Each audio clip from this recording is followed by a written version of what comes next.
So this is one of my favorite videos in the series, and it's all about important questions you should ask an agent or a team before you hire them. So I would get a pen and paper ready for this one. You'll want to write these things down, okay?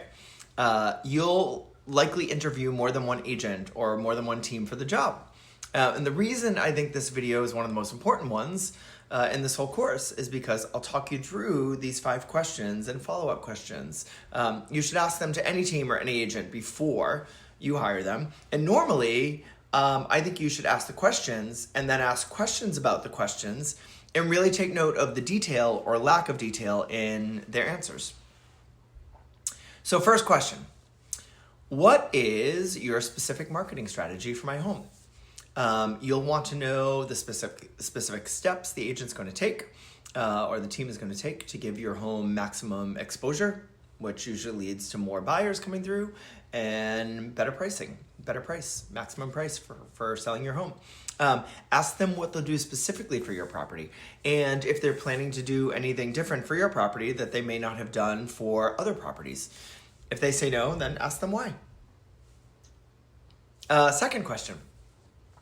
What is your team's pricing strategy? I like to call it positioning strategy, but we'll talk about that later. How are you going to price or position my property so that I get top dollar for it, but not scare buyers away? You need to know as a seller that when homes are overpriced, less people come to them. Just like your agent, the buyer's agent is going to look at the comps. Your buyers and their agents will look at all of the comparable properties and they'll know very well if your home is priced too high. So ask your team how they price, if there's any sort of pre-marketing that they do to test the market, how they determine when there should be a price change, if that's something that ends up happening, okay? Third question, is now the best time to put my property on the market? And I actually have a separate video about timing. If so, why or why not? When do you think will be a good time for me to put my property on the market? Again, there's a whole separate video on this one about timeline. You and your agent will be able to speak with these things about supply and demand, about the activity in your micro neighborhood or your micro market. Real estate is very, very, very, very local. So things happening in your neighborhood could be completely different than something happening 5 or 6 streets over in another neighborhood, okay? So make sure you talk to your potential agents about those factors, okay, that impact the timing of your listing. Question 4 is a really important one, especially given that there are lots of discount brokers out there, and I talk about discount brokers in another video as well. But ask your team to explain in detail the difference in the range and quality of their services, what you should expect from them, and how those services are different from other brokers, okay? Get into details on that.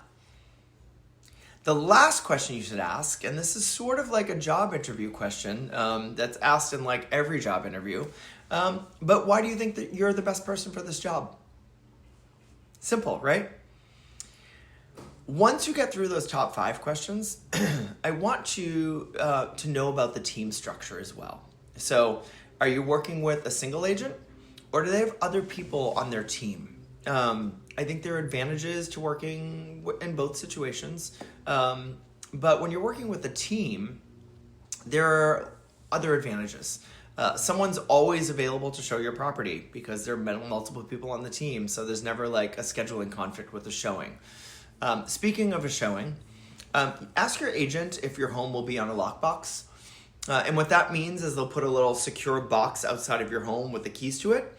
And if an agent wants to come and see it, they'll just let the buyer's agent access the keys from the lockbox, and that buyer's agent will show the home instead of your listing agent. If this is the case, I say run as fast as you can. I say this all the time, but a listing agent's minimum role is to represent your property, and in order to represent your property, they need to be in the property. So they need to show up for a showing. They know all of the things that a buyer's agent doesn't know about your property. So they're going to be opening the door, walking through, being like, I think this kitchen might be new. I'm not sure. So the listing agent should know everything about the property, and their job is to provide the best quality showing with the most amount of knowledge to any potential buyers. That's impressive. That's more impressive to a buyer than walking into an empty house with their buyer's agent and just sort of like looking around. The buyer's agent doesn't know all the details. The listing agent does. That's why there are buyer's agents and listing agents. All right, I'll get off my soapbox about lockboxes, but I think you should also ask your team about their credentials. What sort of continuing education have they done beyond those that are sort of like required for CEUs? Do they have any certifications like a negotiation expert? Do they hold any other specific skills? Do they have a background in design?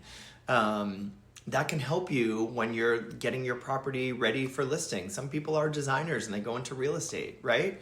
Ask about those things, the extra things as well when you're interviewing your team. So you have those top 5 questions to ask, and then all these other ones that really help give you a big picture of the agent or the team. And don't forget to ask follow-up questions and make note of the details or lack of details in their answers, okay?